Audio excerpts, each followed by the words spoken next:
I see a Budweiser. Go ahead and hold it up. Yes. That was the biggest clue. Yes, right Doing there. it for Dale.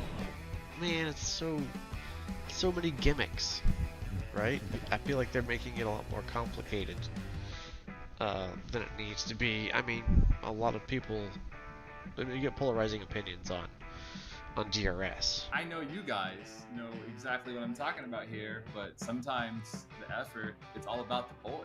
You know, like, hey, you know, life sucks sometimes, and you need the boys.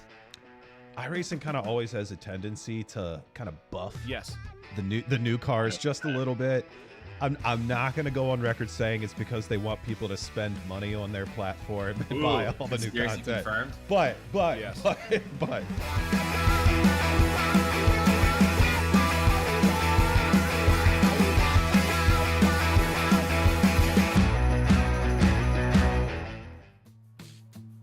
Welcome back, everybody, to anybody that was here from the Formula 1600s. We are back, and we are now with the Weekend Warriors. It's the Spec Racer Fords. We're at Okayama, and I am joined in the booth by Daniel Salmon. My name is Adam Thompson, and this is being brought to you by Slow Motion Broadcasting.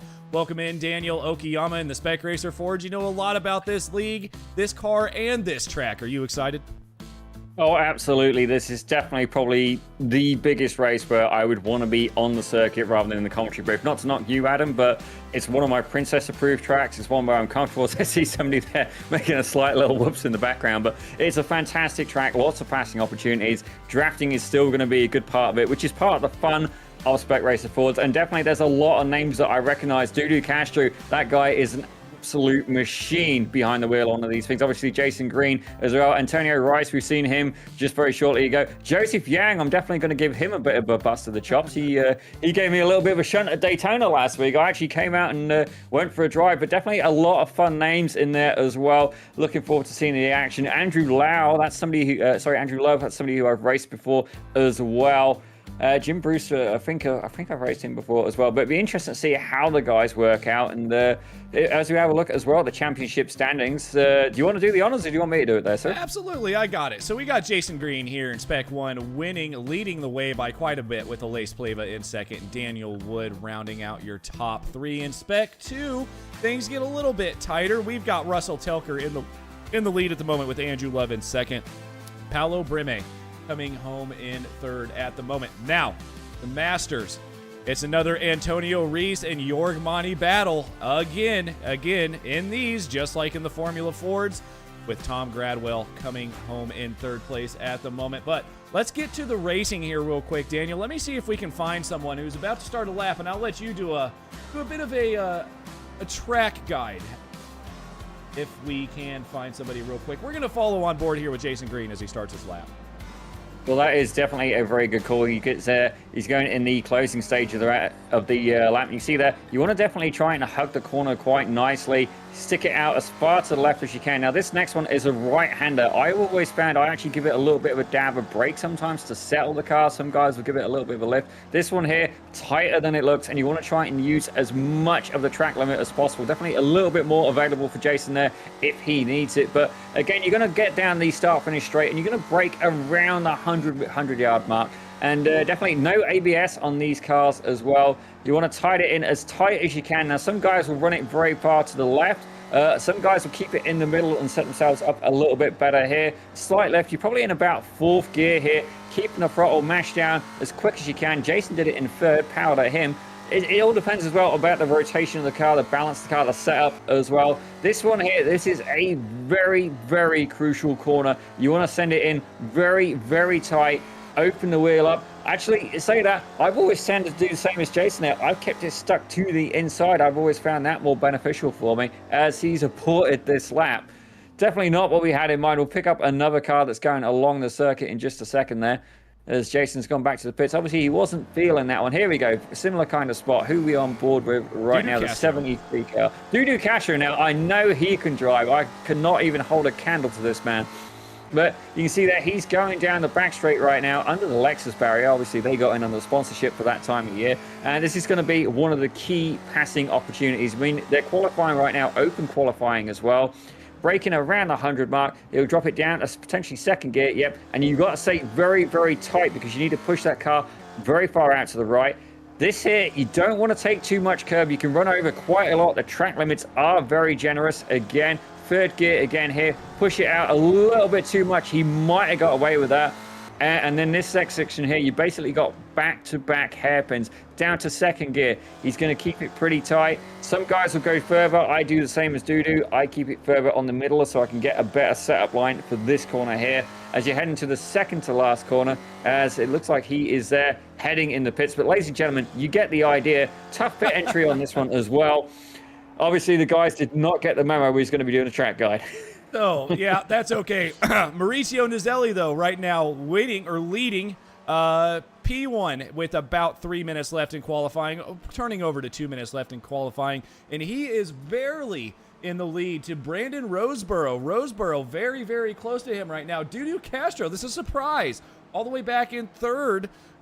We know Dudu is quick, and man, is he tough to pass, and he is aggressive, so it should be good. Jason Green right now sitting in 4th place with Alace Pleva rounding out your top 5. Now let's talk about Antonio Reese. He won in the Formula Fords about an hour ago. He's back on top in the Masters division, Daniel. Well, he's definitely going to be in for a little bit of a different scenario here. Does that look like a little bit of cloud or a little bit of smoke? Regardless, we'll keep an eye on it. But certainly for an older gentleman, he's got pace. Certainly showing some of the younger guys how it's done. Currently 7th place overall. I say that 6th place overall. He's just managed to sneak Joseph Yang there. That's something I'm okay with because I actually know Joseph Yang, who is Joseph Yang actually works on F1600 cars as an engineer. Fun fact for you. But Antonio, he's got to really keep things in check as well. Remember that he's driving the Spec Ford. I find the Formula Ford is definitely a little bit more responsive in some ways, but the Spec Ford definitely my preferred choice between the two cars. Yeah, the Spec Fords, I have always said that. I know they technically call these things open wheelers for some reason, as do the Radicals, but They're really not. I like cars with fenders on them. You can get a little bit closer. You're not worried about touching wheels. You can touch wheels and get away with it in these Spec Fords. And they seem a little bit more planted, I think, than the open wheelers. Well, you say that. I remember when I first started doing it, it was before iRacing updated the tire model. And these things were very, very sketchy under braking. For lack of better words, they were sketchy. But with the updated tire model, the car became a lot more user-friendly as well. And also, as well, I understand that it went from being I think it was a 5-speed manual before to now a 6-speed sequential as well. So definitely something to keep a factor, keep in mind as well. Which in some ways it's good. In some ways it's a bit of a shame as well because the H pattern, there's not too many cars you see in the sim which will really test that discipline.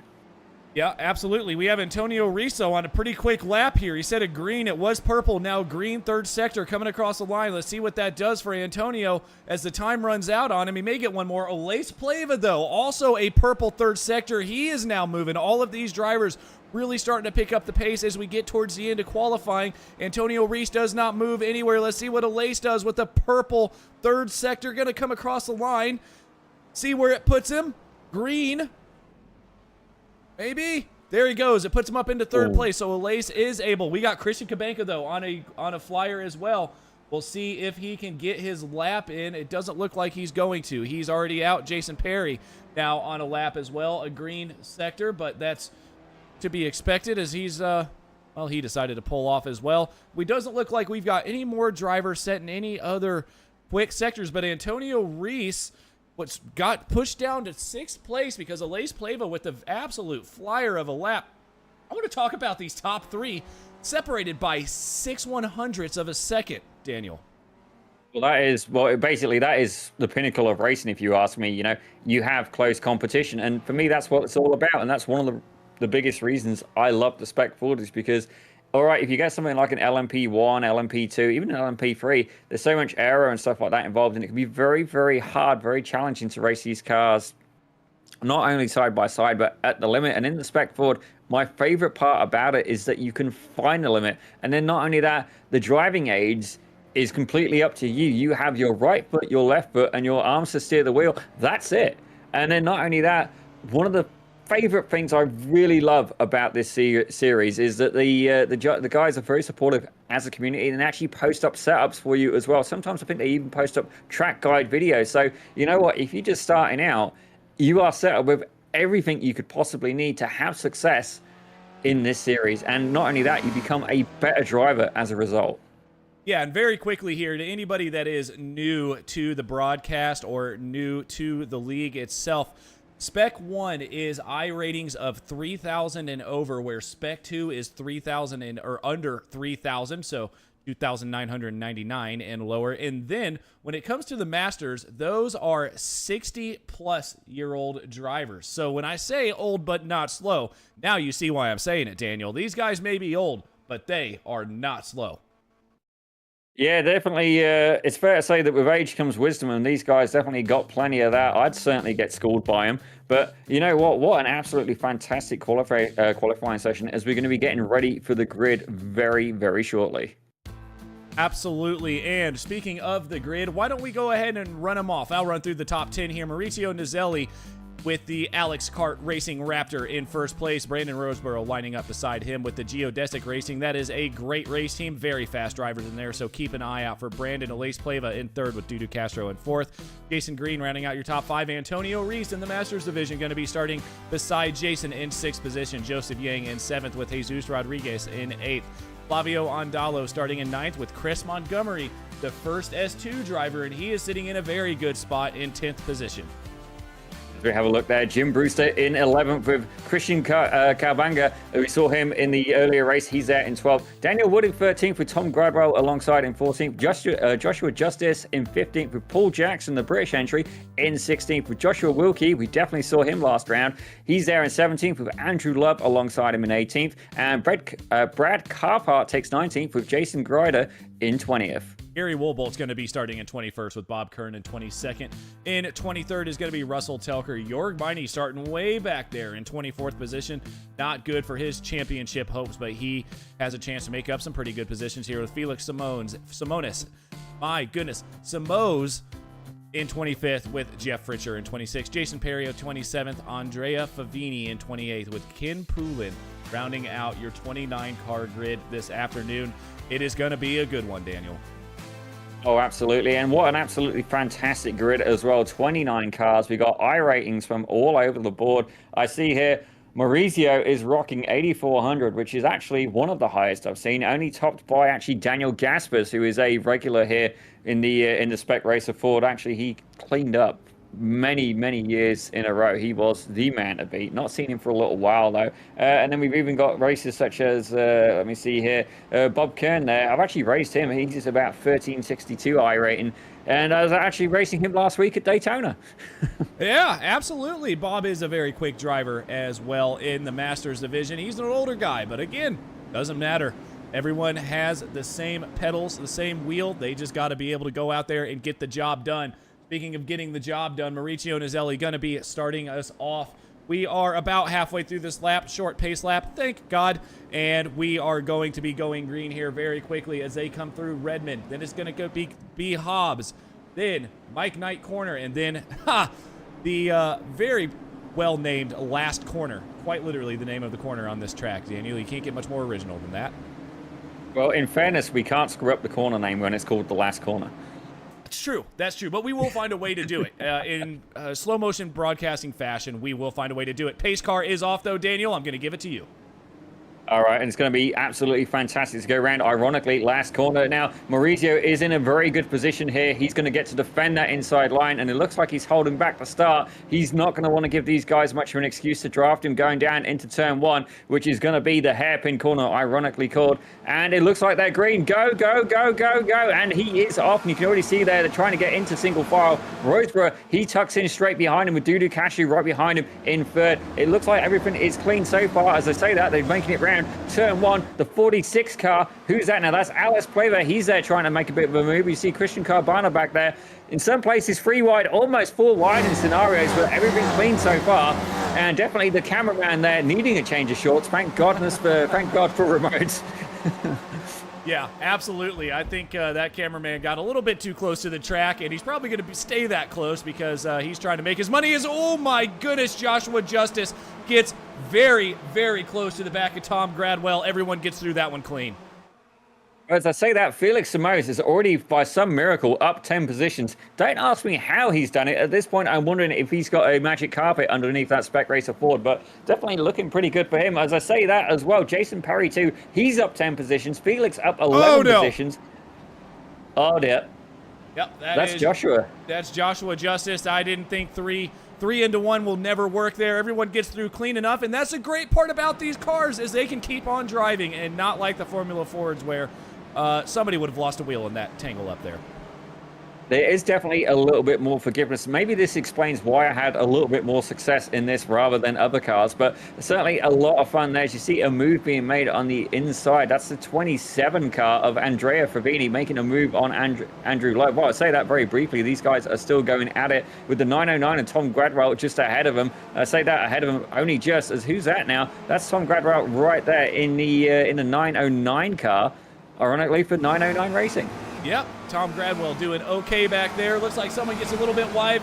That is not Joshua Wilkie. Andrew Love gets wide, and that is going to be a point of emphasis around this track. That it is it's a closing radius corner, the last corner, and people will be going off track there quite a bit, and that could allow a run to the line because the line is more than halfway down the front stretch. Well, as I have a quick look now as well, it looks like Jim Brewster's maybe getting into it very shortly. He's got Daniel Wood right behind him as well. I say that. There you go. Here's what's happening, ladies and gentlemen. The Mexican driver of Daniel Wood, he's there trying to send it up on the inside. The 28 car, yep, he's done it. He gets by Jim Brewster in the 933, but it's now a drag race down all the way to, I'll give you the corner name, but it's escaped me for the moment. We'll figure it out in a bit. I think that is actually hairpin corner. Yep. My apologies to track map, ladies and gentlemen. First corner is called first corner. Oh dear, I think Adam has muted himself yet again. It's okay. He's keen. He's polite. I'll give him that. But I told Adam, are you back? I am, and I told you we'd find a way to mess up the easiest corner names in history by last corner and first corner, and we've done it. But yeah, that was Hairpin's corner, and the leaders are about to now come through Hobbs. This is Hobbs' corner here. Then we've got Mike Knight corner coming up. It looks like there is a battle going through Hobbs, actually, with Lace Plava and Brandon Roseborough. Brandon's lost a few positions. Yeah, he's definitely dropped back a couple, 2 down from where he started. But you know what? He's definitely still not out the running at this point. You see some of the guys dipping a little bit of a wheel in the sand there. Something you have to be very, very careful with the Spec Ford, because once that other tire grips, it is very quick to rotate the car. Yep, and it's going to be that way the whole race, and just wait until the tires get a little less sticky as they get some heat into them and they start to wear out. It's going to make it even worse for these drivers. That sand is going to be like sandpaper, and it's going to cause massive issues. Imagine fly paper. You know, the stuff that you hang to catch the flies? That's what that's going to feel like later on in the race as these tires start to get a little bit worn out, but we don't have to worry about that right now. Let's talk about Antonio Reese. Right now in the Masters division, he's in 5th. Jim Brewster all the way back in 14th. Antonio Reese is bringing in a haul of points, and he needs it with how close Jorg Money is to his tail in the points. Well, he's definitely, for an older guy, he's certainly got hustle. He's definitely shown it how it's done. Almost as Sylvester Stallone of the Spec Racer Ford at this point, just absolutely smashing it out with some great results. I could have said, actually, Robert De Niro as well. I was basically trying to go with more seasoned, talented actors, you know, people professional in what they do, and he's absolutely nailing it right now. Up in 5th place overall, leading the Masters. And I got to say, over 60, I'm just impressed that these guys are out racing. That, to me, is a fantastic result. What a great way to spend your retirement, honestly. And look at the slow motion broadcasting. Antonio Reese has slow motion broadcasting on his cars. We're doing something right. We're starting to get some airtime from some of these drivers. So thank you guys so much for putting us on your car. I am very, very pleased and overjoyed that you guys are doing something like that for me. But let's go back to the racing, because I don't want to keep stroking my ego. Going down the front stretch here, Antonio Reese sitting now in 5th place still. Maurizio Nizelli still sitting up in 1st, but look who has gained 2 positions. Dudu Castro has gotten it done. He's got a little bit of damage on the left front, but that doesn't seem to be slowing him down much, and he is up into P2. Well, sometimes rubbing can be racing, but I do find that the Spec Ford is quite susceptible to damage, so he's going to definitely want to make sure he stays in that draft of Nizelli there, the 44 car leading the race right now. He's got a Les Plava right behind him, just 0.3 of a second, and then a slight reprieve there before Brandon Roseborough gets in 4th. But obviously our seasoned gentleman there, Antonio Reese, is there in 5th. Again, as I say that, Antonio Reese, he's just made the move. He's made it past Roseborough. He has. Roseborough still falling back. This is impressive to see Roseborough losing this many positions so quickly, down 3 now. I don't quite know what's going on, but no, don't look now, because of Lace Plava on the inside of Dudu Castro. What a move. There was no room to get that done. Well, as I'm actually having a look at Roseborough, I believe he's got a bit of damage on the left front corner of his car. If we have a look closely, it might just be the paint, but I suspect there's a little bit of damage. And we know that Dudu Castro's got a little bit of damage as well. We'll try and get a better view of that. Is that just the paint, or is that a little bit of a nudge that's gone on there with the 55 car? Oh, that looks like a nudge to me. Yeah, damage there, the right front corner. You can see there the bodywork is pressed in slightly. That tire having a little bit of poke, but as they're going around the ironically called last corner. Yep, last corner, just making sure I've got the right place. These guys are absolutely capitalizing on that draft. No space yet in the field until you head back all the way to 27th place. Everyone else is basically red between them. Yeah, this is super duper close now. This is going to be a very close race. I'm surprised, actually. Okayama is not, I guess there is some drafty parts on the track, but that makes for great racing in the Spec Racer Fords. This is more of a driver's track than we just saw when we were at Hockenheim. You definitely got to get your corners right. One mistake can really send you back, but none of these guys are making mistakes up front right now. Antonio Reese just in an absolute Spec 1 sandwich at the moment of Lace Plava, going for the move on Castro. Yeah, Lace Plava's definitely showing a bit of an aggression here, and I got to say, I like his driving. It's clean, but he's getting the job done, but he's going to be victim to the slipstream at this point. Is anybody going to try and force it free wide? It looks like Antonio Reese is thinking about it. Free wide. It looks like Roseborough is trying to find an extra spot as well, as Reese sends it down the inside. My gets goodness. Plava. And it looks like Castro was able to emerge out of that victorious as well. Unbelievable by Antonio Reese. You want to talk? I don't know. He must have a custom seat in that car because yeah, he had some pretty big cojones to be able to make that move. But up here in second place, we've got Dudu Castro still hanging on to the back of Mauricio Nizelli. Barely. Antonio Reese wide, though. Very, very wide, actually. He's lost 2 positions. Well, he's going to have to defend quite hard now, but how hard does he want to defend? In this case, the scenario, when you've got such a draft train, sometimes it can actually be more advantageous to let the guy ahead of you get ahead and then use the slipstream to try and catch up to the other cars. As soon as you have a big gap open, that could be it. That could be your chances of a podium gone in the wind. It could be, and that's what we're talking about. Look at these drivers in the background. Look at them all getting off into that gravel trap there. That's going to, I'm telling you, mark my words, that will catch somebody out as we get into this race, and drivers are driving harder and harder.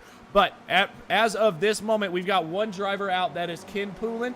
Everyone else still in the race. Christian Kabanka had a bit of an off, maybe. It says he crashed. He's sitting right now, though, in 8th position. I don't know if we can see exactly what happened to Christian. Oh, it was on the start of the race, so probably just a little bit of starting and stopping as they went green there. Well, that has just reminded me that my event log for session events is currently not doing very much at this point. We're going to get back to... Stand by. We do have a bit of an issue here, guys. Looks like the overlay is broken. I'm going to close down the overlay and reload it, so I apologize about this. We will get back racing as soon as possible. We will be right back.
Oh, we might be back. I think we are. Everything is good, guys. We're sorry about that bit of a issue here, but we are back finally. Got Mauricio Nizelli here in the lead right now. 0.5 of a second now separating him and Dudu Castro. Lace Pleva in 3rd. Brandon Roseborough in 4th. Antonio Reese holding on to that 5th position after going a little bit wide through Redmond, but everybody seems to be holding it pretty clean right now, Daniel. We still have 30 minutes left in the race. We're not even halfway yet. Well, as I have a look through the standings, only 1 driver has used the fast repair, and that was Russell Telka in the 260 car. That's fair to say it's put him well behind the rest of the pack, but definitely, there's still chances to capitalize on that. Depends what happens to everyone else. But I see Jason Perry, actually. He's up 13 spots from the start, but the hard charger right now, Felix Simoes, up 16 places from 25th all the way into 9th. Well, I don't know what has happened here, but Joshua Wilkie now winning in Spec 2. Something has happened extremely wrong here with Christian Montgomery, who was in the lead. He is way back now in 25th place, unless they have already pitted, which could be the thing. And it looks like he may have. It looks like no, he is not pitted yet. So this is a bit of a developing story here. Joshua Wilkie in the outright lead in Spec 2. Well, as I have a look, Joshua Wilkie has got damage on the left front corner. Chris Montgomery had damage on the right front corner. So I wonder if maybe these guys got a little bit too up close and personal. And in the red corner, obviously, Joshua Wilkie, and in the blue corner, we had the opponent there. But you can see there, these guys are mainly single file. One of the lap cars very quickly diving out the way. Actually, I see Bob Kern as well. He has retired, which is a little bit of a shame. Yeah, something's going on here, but everybody seems to be doing okay. We probably, of course, when our overlay broke, things started going a little bit wild there. Doesn't matter now. Mauricio Nizelli still in the lead and still holding that gap to Dudu Castro, who, impressively, with a little bit of that damage, is still hanging on to second place. Well, that is the part of being able to draft there, and Adam. It definitely has a benefit to it. It looks like Aless is going to try and make a move on the outside, which really, I got to be honest, not the best strategy because you're going to be on the inside for the next corner. But I don't know if you're quite going to get there. There's a little bit of a lockup there from the 46 car. He's gone deep. Whoa. I don't know how everybody was able to get through that. That could have been absolute tears for that front runner. Oh, definitely, he was able to recover from that very well. While it did drop him back down to 5th, he is still there with the pack. Jason Green quietly biding his time there in 6th. But, you know, it is a very, very close race right now. Dudu Castro holding the fastest lap with 141.37.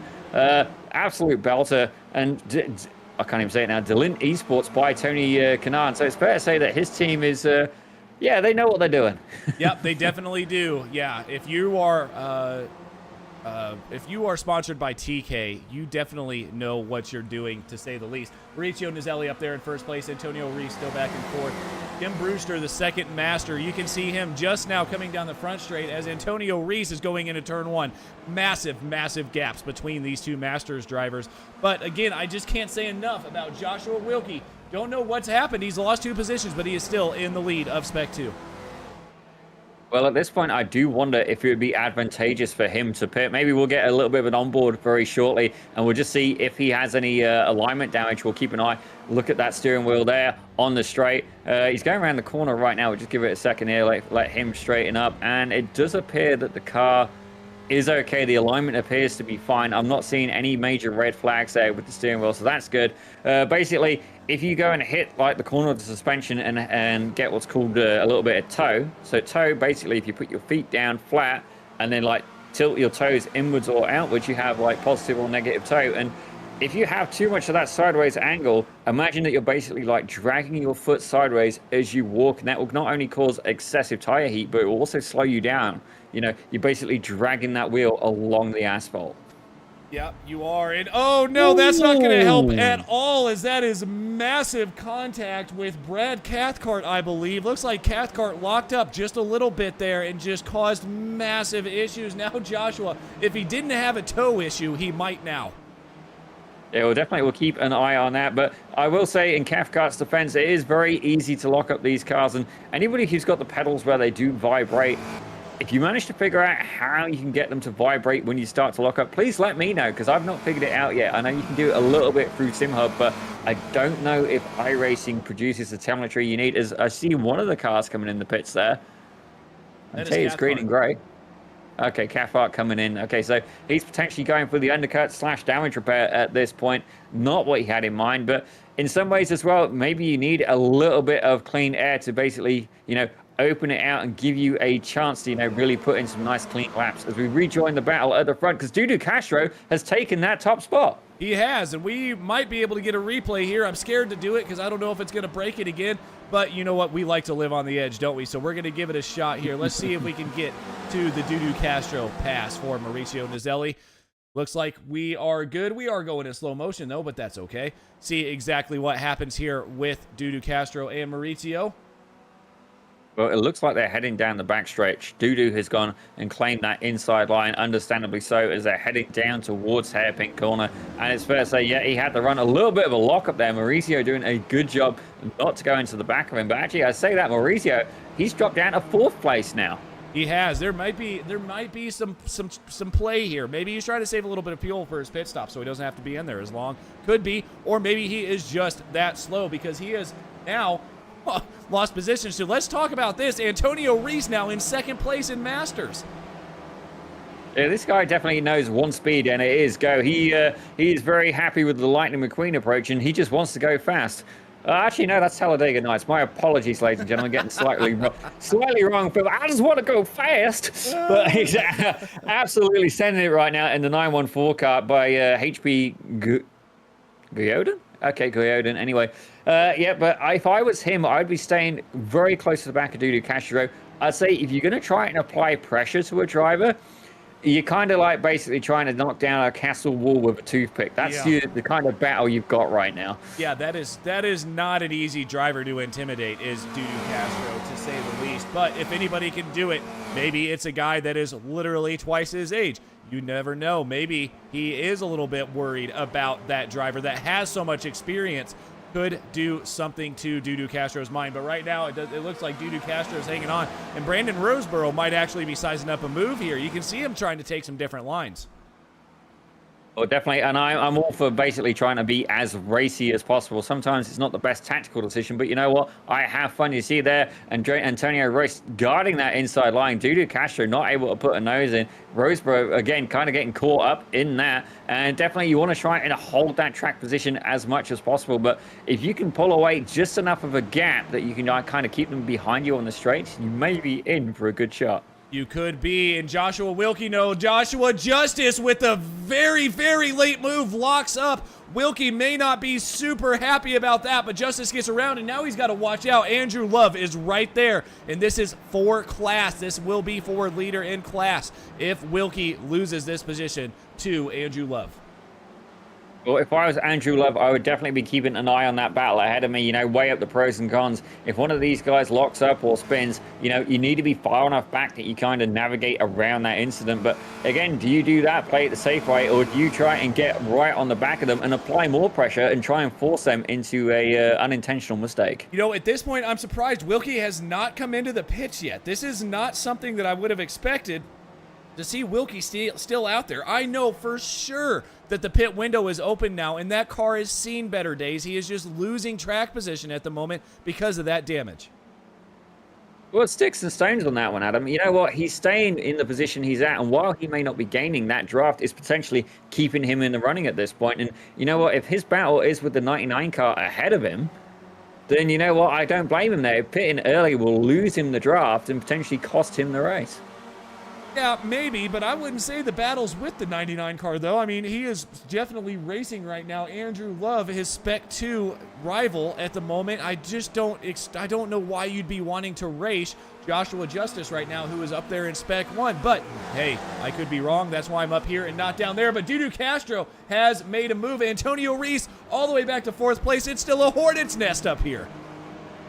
Oh, it's definitely very, very busy. And these guys definitely behave themselves as well. Jason Green sitting very quietly back in 6th place. Jesus Rodriguez, he's back in 7th, just under a second at this point. He's got Kabanga right behind him in 8th. But, these guys are actually starting to close up to that battle. So potentially the battle for first that goes on for 6 cars could soon very much be a battle for 8 cars going for that top spot. Yeah, if these guys keep racing like they do, I think that's exactly what's going to happen, which is okay for us up here in the booth. We love action, and this league does nothing but give it to us. So let's see exactly what happens. We have now ticked over the 20-minute mark. We are halfway through this race.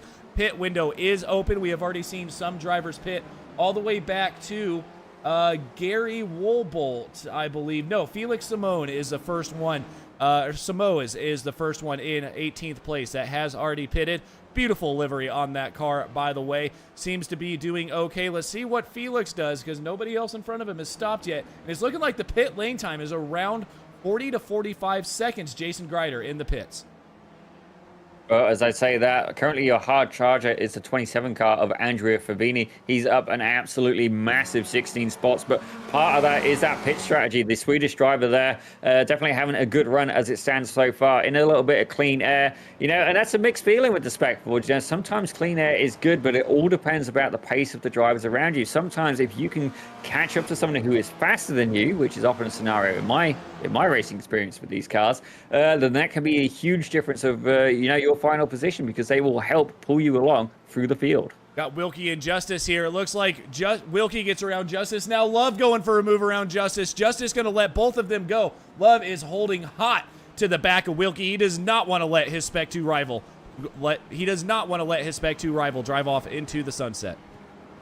Well, that was very good as well for Justice to let them go by. Don't get me wrong, it may have been unintentional. There's still the overall standings as well. But you know what? There is many races going on to see there. Dudu Castro just set the fastest lap again with a 141.37.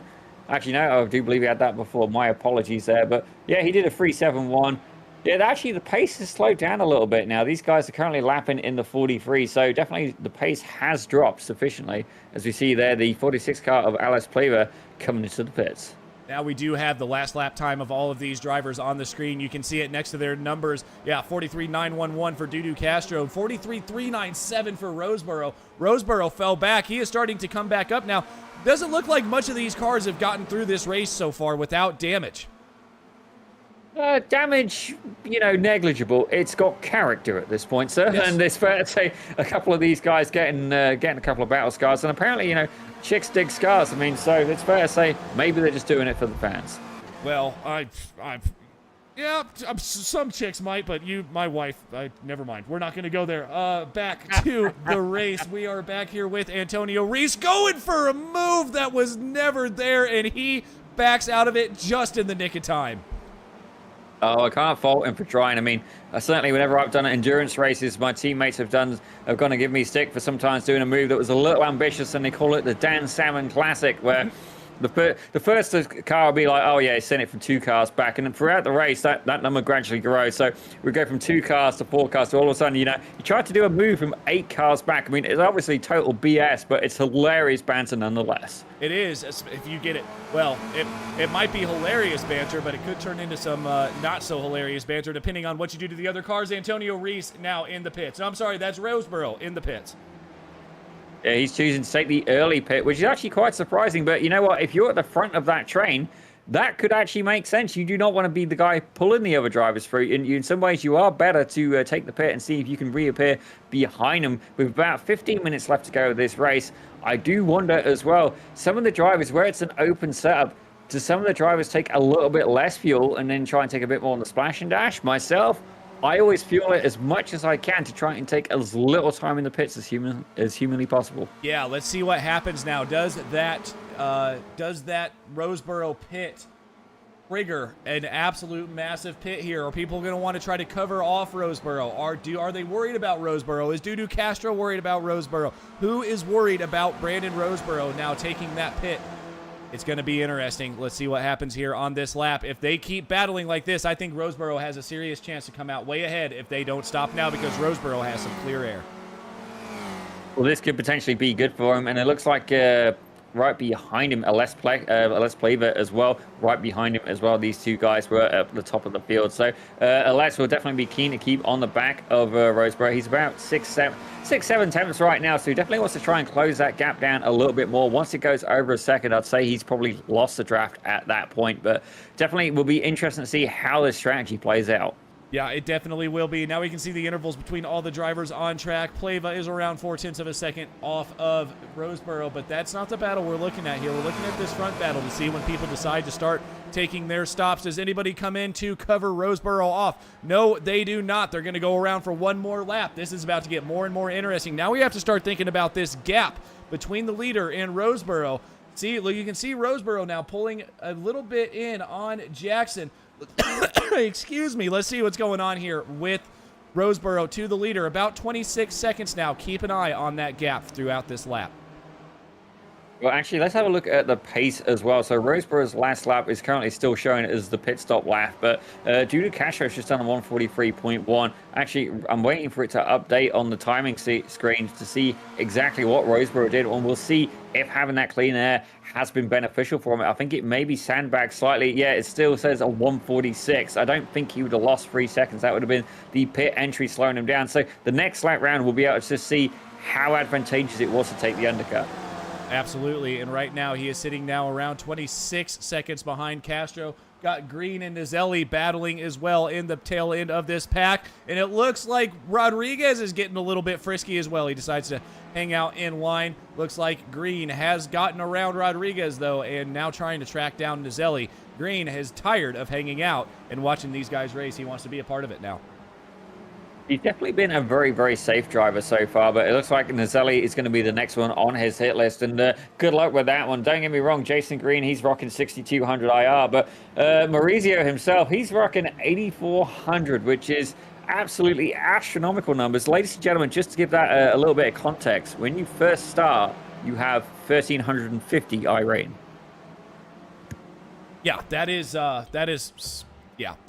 lot. That's something that I wish I could do, but I never will be able to, and that's why I'm up here, not down there. Dudu Castro in the pits. This is when it's going to get interesting here. You can see Dudu there now about to enter his pit box. Let's go back and see exactly where Roseboro is.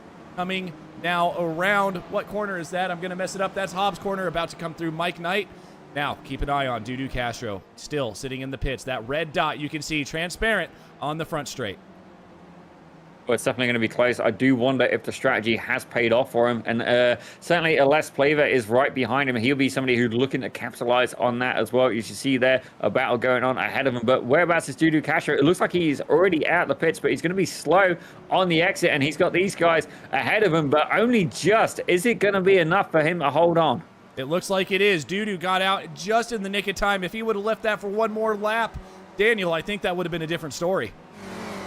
Very much so, but right now he is under pressure, very heavy pressure from Roseboro. This guy almost touched him, and I think it's fair to say going down the back straight, he will be looking to make a move. Or on the other side, is he going to use Dudu Castro as the tow rig and just try and help the, pull away from the rest of the field? If I'm in Roseboro's position right now, I'm using him for the tow. I'm going to, as you say, these cars can get a little bit of damage, but you can bump just a little bit. I think this is a great position for Roseboro and Dudu to be in. Oh, no, but Elise Plavin now going for a move. He does not want to wait around. Oh, he gets back in line. This is exactly what these drivers need to do. All three of them are extremely fast, and I think they've got a serious chance.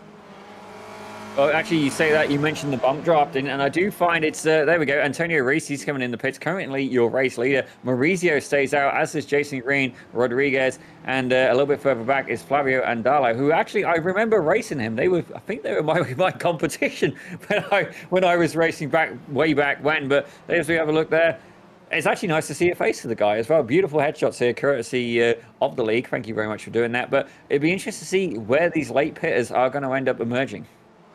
So let's keep an eye now on Antonio Reese right here. We've got Antonio Reese sitting in the pits. Let's see exactly what's going on here with Dudu Castro now coming down the straightaway. I think Antonio might be losing out on this. Still in the pits. Dudu is going to fly by him, as is the other two of Brandon Roseboro and Plava. Antonio is still on pit exit. He's lost a massive amount of time by doing this. I think Dudu Castro, Brandon Roseboro, and Elise Plava have played this perfectly. This might be a three-car battle at the end. Very much so. I'm going to have a look at the pit times as well. So Dudu Castro, he was down the lane for 28.7 seconds. Les Plava, 30.9. I'm trying to find where has it gone in the standings. I know who I'm looking for. I'm trying to find his. There you go, 31.3. So it may not have just been the strategy. It may have been a little bit of a slower pit as well. But, I did wonder as well, when Dudu came in, he was hard on the brakes even once he was in the pit area. Definitely dancing along the line in terms of getting a pit speed penalty. Something you've got to keep in mind as well when making that pit stop. Now, let's keep an eye now on Joshua Wilkie. This is the driver that still hasn't pitted. He's got no help. He's got damage. Joshua is still trying to get this car around, and that damage has to be hurting his straight line a little bit. Look at the gap that Dudu Castro has pulled in on Joshua Wilkie with that draft help of those other two.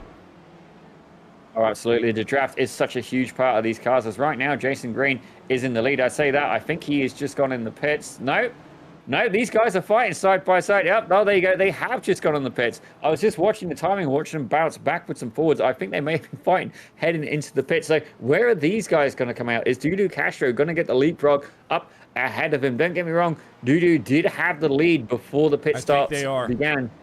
Yeah, I think he's probably got them licked at this point, but we're going to see just how close it's going to be. Oh, this is not even going to be close at all. Dudu Castro now about to cross the start-finish line.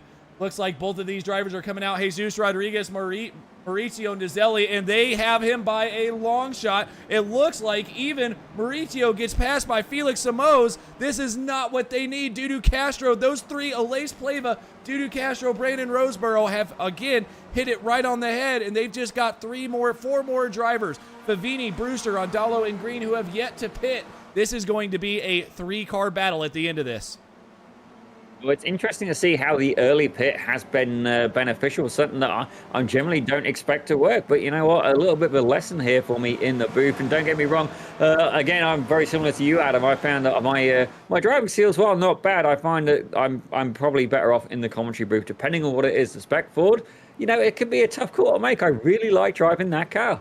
Yeah, absolutely. The Spec Ford is not my favorite car to drive by any stretch of the imagination, but I do love commentating on it. With that being said, Brandon Roseborough has taken the lead, the technical lead on Dudu Castro. Andrea Favini up here, you can see him, but when they come in to stop, this is going to lead Brandon Roseborough in that number 55 car all alone in the lead. But don't look now, because that tailing edge, Alace Pleva back there, but Jesus Rodriguez is close enough to grab a little bit of draft. He is just within touching distance of that draft. He's got to get there if he wants a chance here. What that does is bring in Felix Samoas and Mauricio Nazelli back into this fight.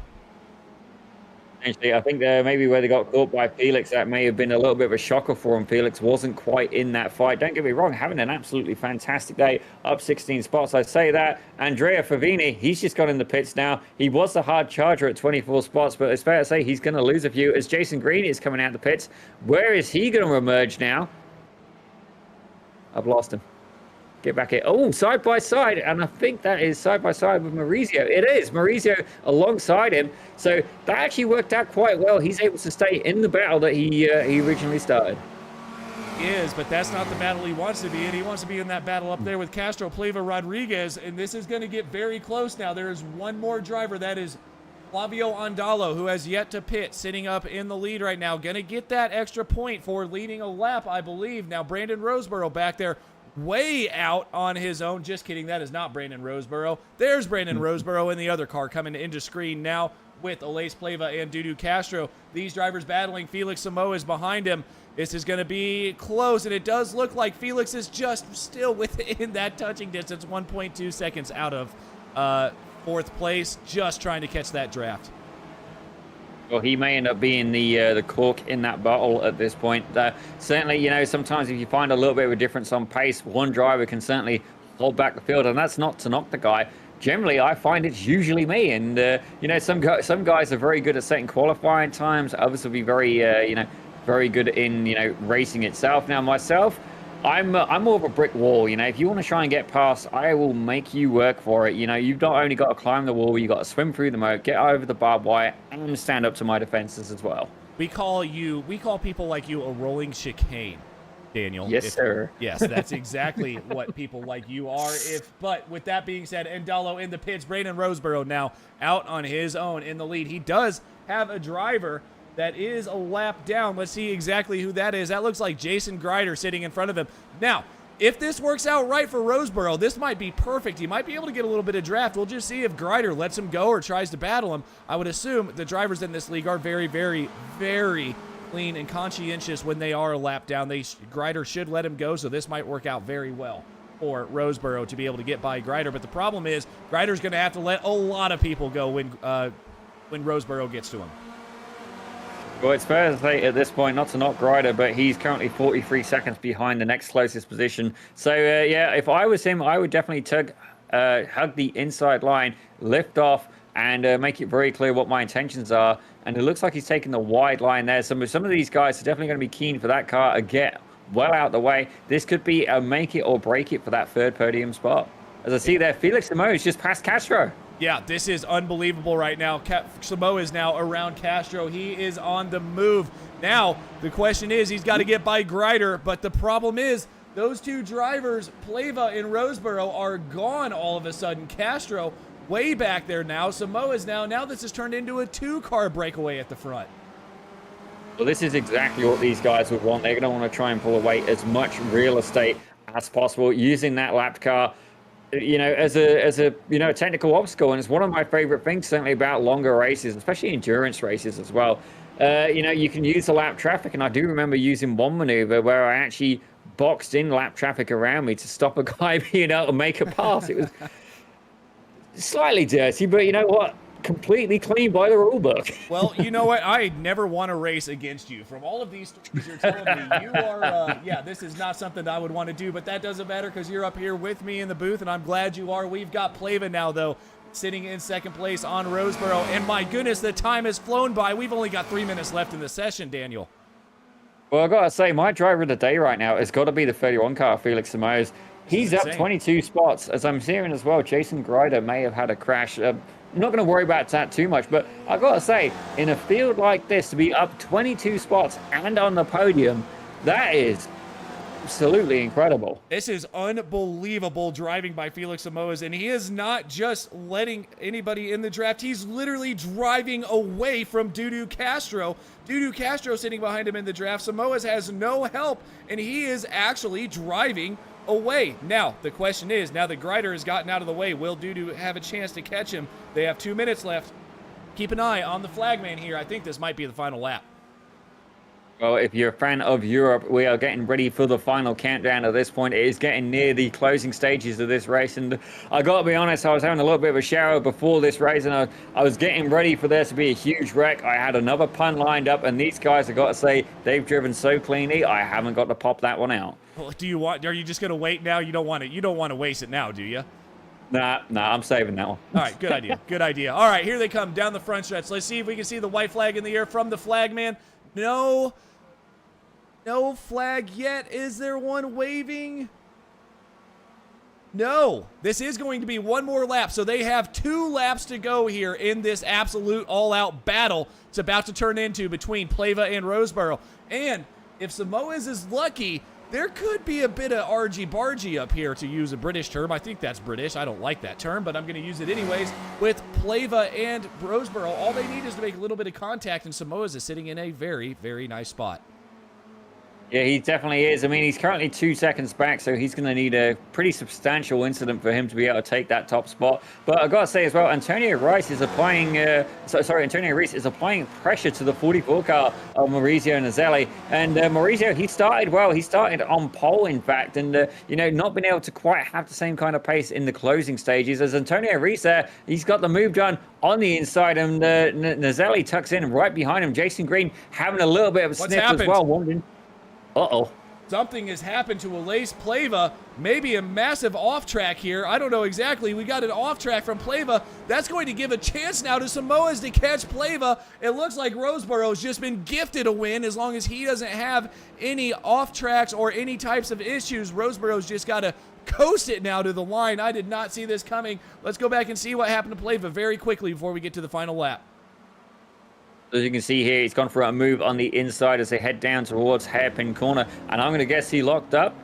Ooh, no lockup, but he definitely went in a little bit hot. And I got to say, that was great car control to recover from that. It definitely could have been a lot worse.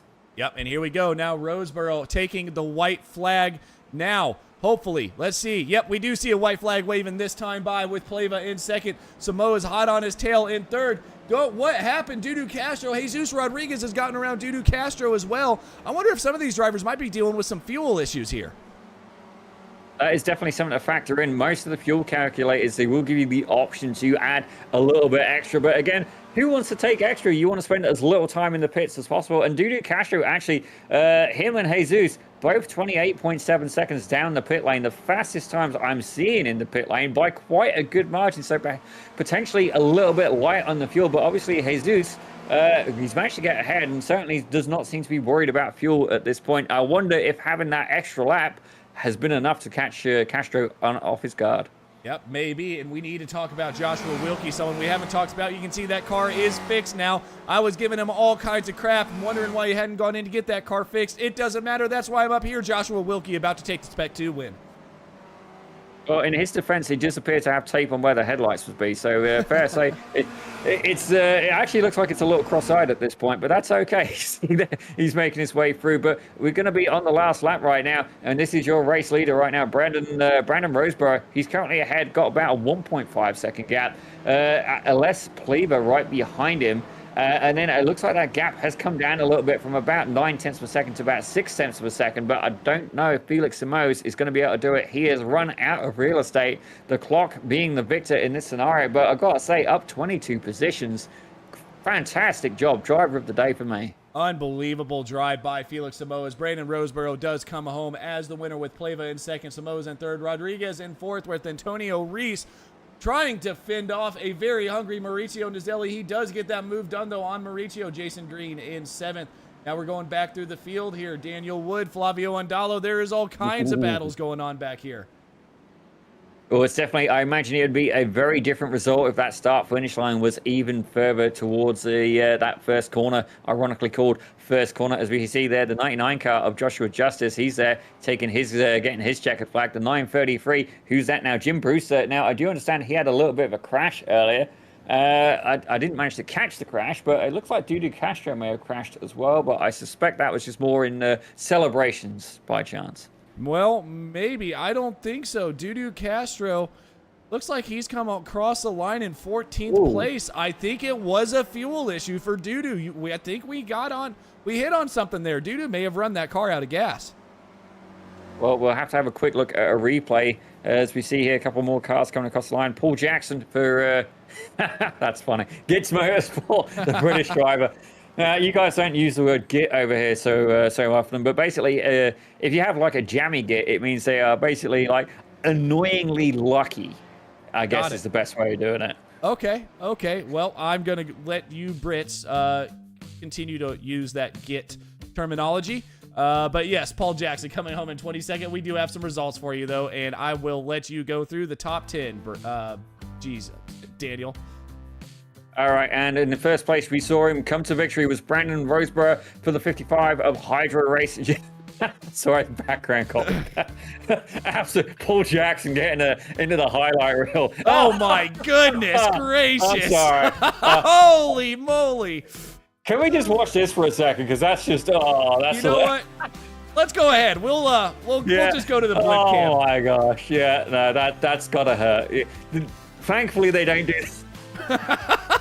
Barbecue present at Okayama at this point. You can see the smoke signals going up in the air.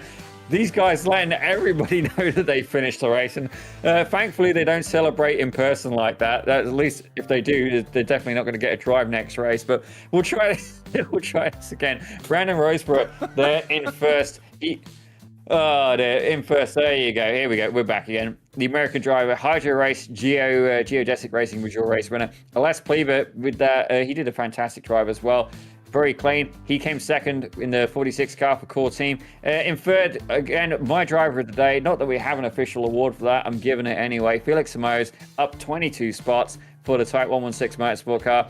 Jesus Rodriguez in fourth with Antonio Racer is your Masters winner there.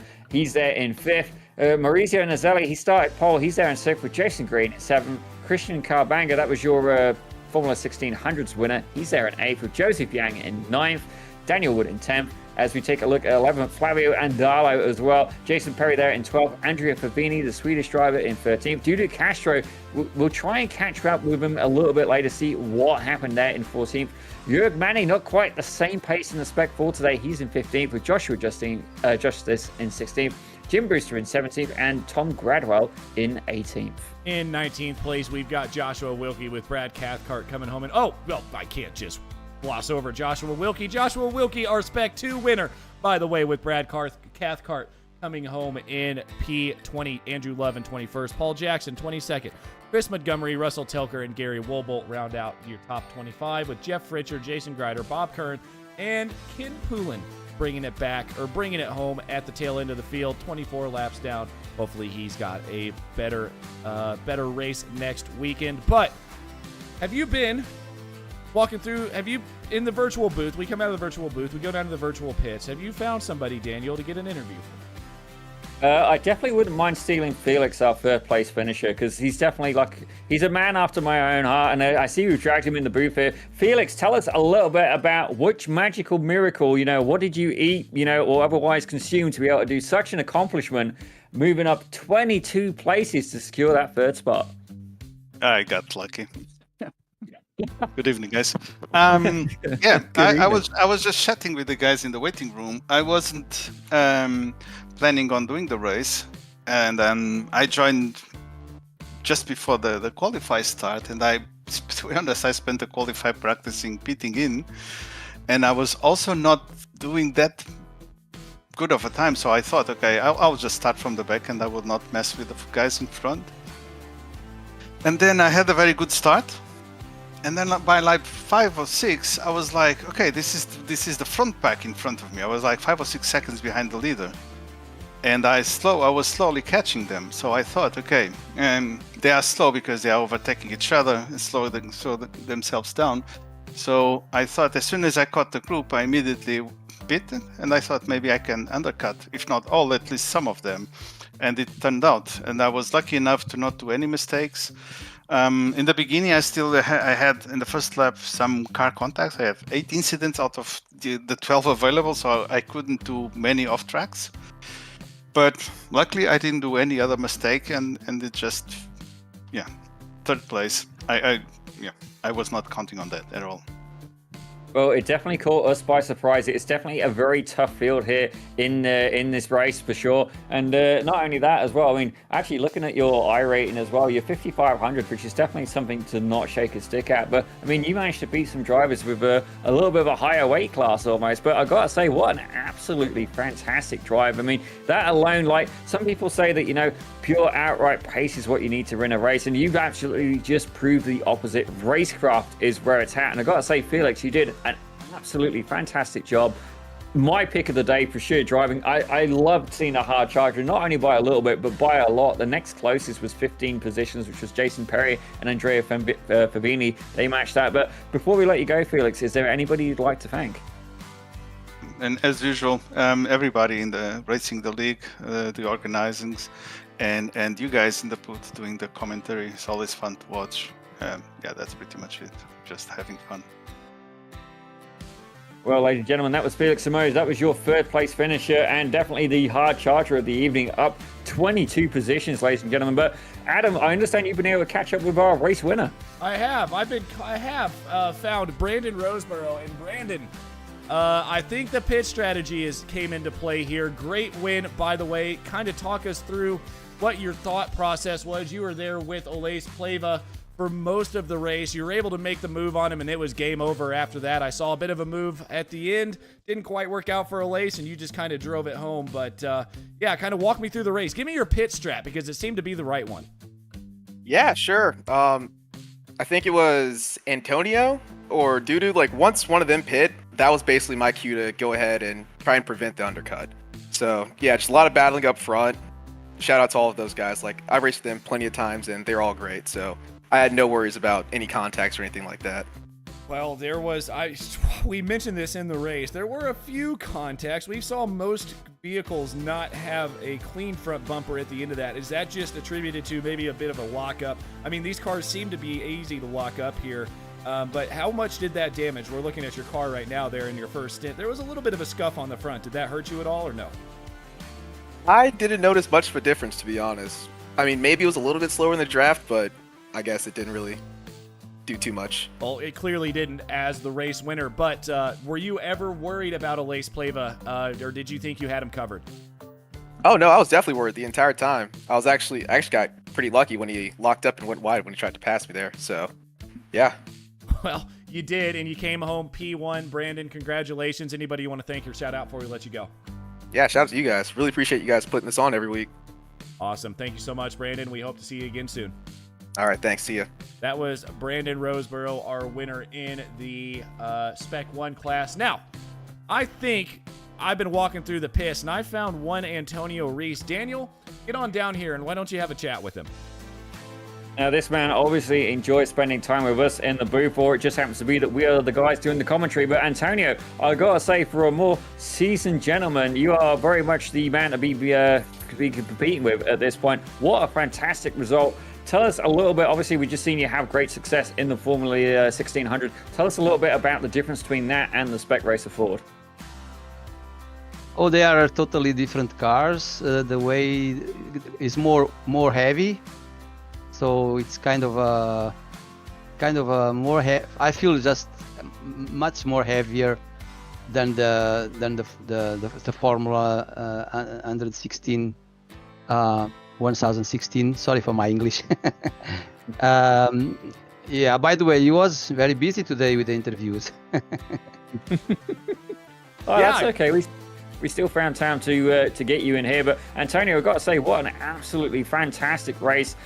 Before we let you go, is there anybody else you'd like to thank?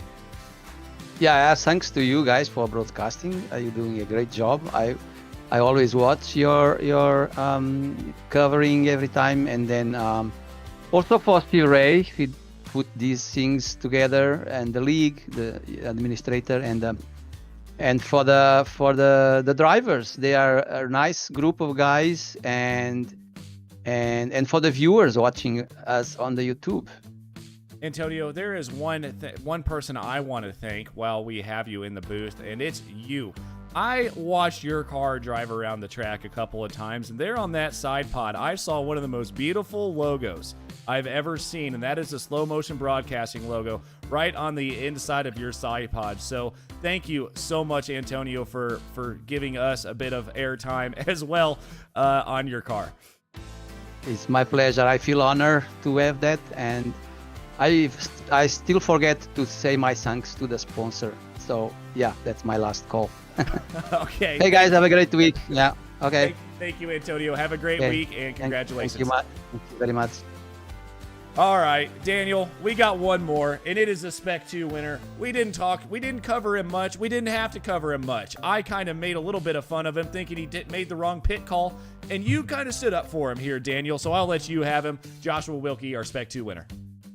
Well, Joshua, it's fair to say your car looks a little bit cross-eyed with the tape on there, but it's fair to say that it still managed to have a Spec 2 win. But I got to ask, I see you're a Canadian driver. Which part of Canada are you in, sir, roughly? Yeah, I'm out in British Columbia, Canada, in Revelstoke, British Columbia, a little ski town out here. Oh, so you're in the nice part of Canada then? It's a pretty nice spot, yeah, no lies there, for sure.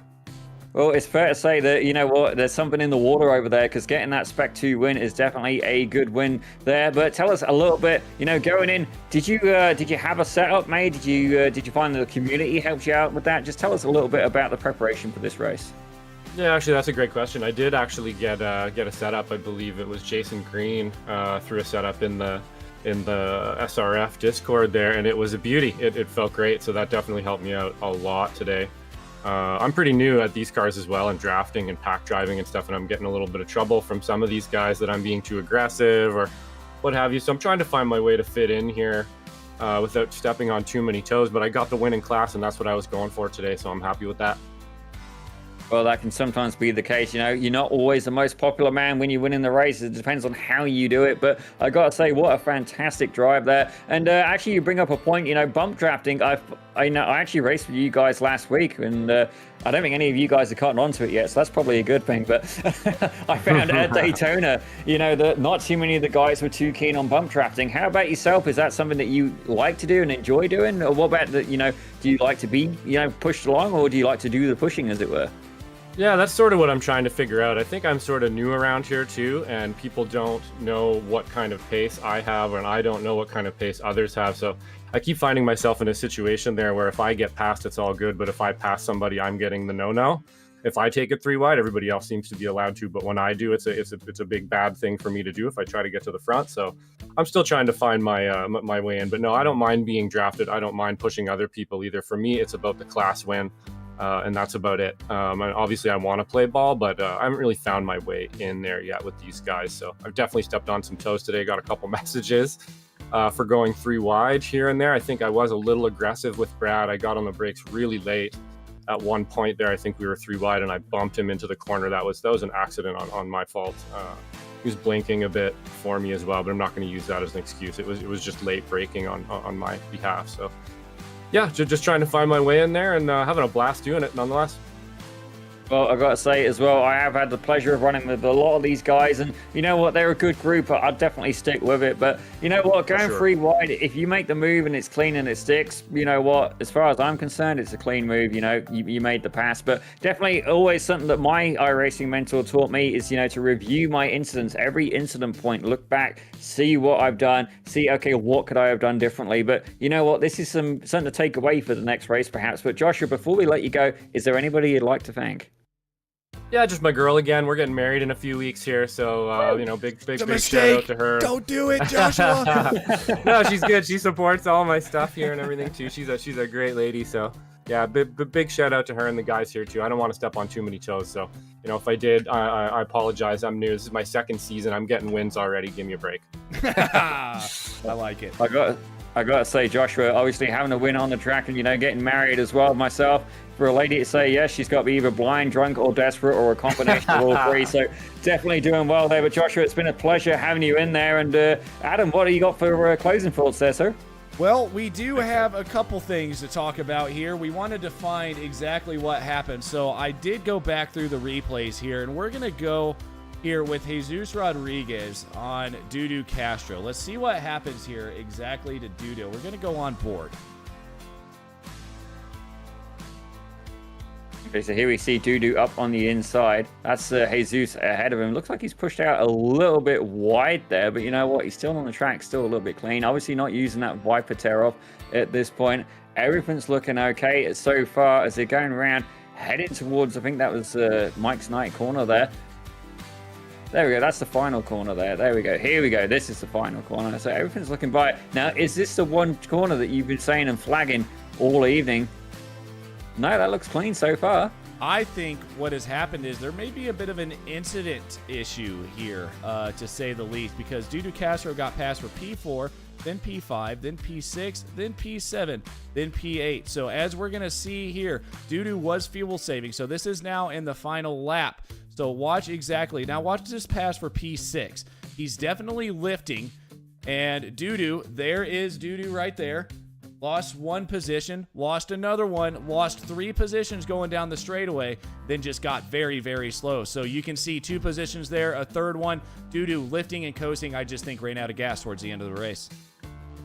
I think so. I did just have the idea as well. Why didn't I just ask in their Discord? And actually, you know what? That's a good thought. Ladies and gentlemen, if this has looked like a lot of fun to you, why don't you join in? You know, check out the Weekend Warriors Discord. You know, generally, if you're trying to find them, hit up any Spec Racer Ford official session, you're generally going to find one of the guys there from Weekend Warriors. Certainly, it's not too hard to find him.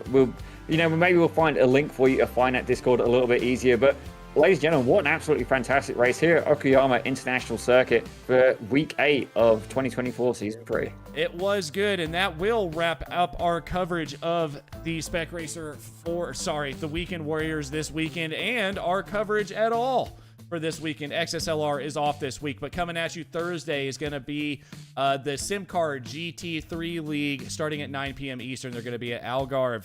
Then, on Sunday, August 11th, we're back. Formula Fords at Imola. Going to be a great race. And then again at Zandvoort for the Spec Racer Fords. Guys, thank you so much for tuning in, following along, talking in the chats. Normally, if I'm just the producer, I'm able to engage with you guys a little bit more than I was tonight. So thank you guys so much for chatting. Gets our chat rates up and gets more people watching this great racing. But until next time, my name has been Adam Thompson. I've been joined in the commentary booth by Daniel Salmon. Daniel, I hope you come back because this has been a lot of fun. Oh, absolutely. And it'd be a pleasure to be back. Certainly, I've always enjoyed competing with these guys, and then to get to commentate on the action is kind of how I started as a commentator. So, you know what? I'd definitely like to be seeing more of the action and more of the Weekend Warriors coming up on slow motion broadcasting. Exactly. All right. Sounds great. Guys, thank you so much. Have a great rest of your weekend. Have a good week. Don't let your boss get you too mad. There's always the next weekend coming up. Goodbye, guys.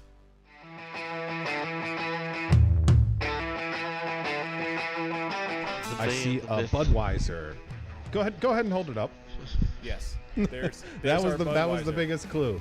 Yes, right Doing there. it for Dale. Man, it's so many gimmicks, right? I feel like they're making it a lot more complicated than it needs to be. I mean, a lot of people, you get polarizing opinions on DRS. I know you guys know exactly what I'm talking about here, but sometimes the effort, it's all about the boys. You know, like, hey, you know, life sucks sometimes, and you need the boys. iRacing kind of always has a tendency to kind of buff yes the new cars just a little bit. I'm not going to go on record saying it's because they want people to spend money on their platform and buy all the new content. Confirmed. But yes. but